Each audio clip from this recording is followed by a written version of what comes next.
То же самое касается и представителей Меджлиса. Они сегодня держат контроль над крымскими татарами, находясь внутри российской власти. И вот в связи с этим у меня вопрос. Насколько велика вероятность и угроза того, что при содействии меджлисовцев, бывших, они не бывшие, удастся протащить по мечетям, по другим каким-то национальным вот этим общинкам местным игиловскую идеологию в Крым, в среду наших крымских татар. Огромная вероятность, огромная опасность этого.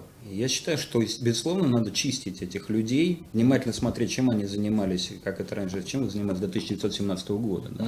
Очень внимательно посмотреть дело каждого. Я думаю, что рано или поздно к этому придут российские власти, потому что была действительно неразбериха. Но, с другой стороны, уже год, уже есть время опомниться.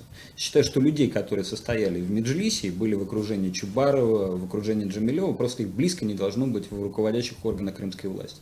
Есть замечательные патриоты из Мелиферка, из Крыма Берлига, да, которым просто там место.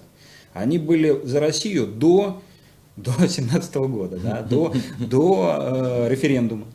Вот это самая главная лакмусовая бумажка про человека. И мы вместе, и ты тогда был, и Мелиферка, и там организация Константина Кнырика, и русские силы Попова, все тогда собирались, и впервые, по-моему, январь прошлого года.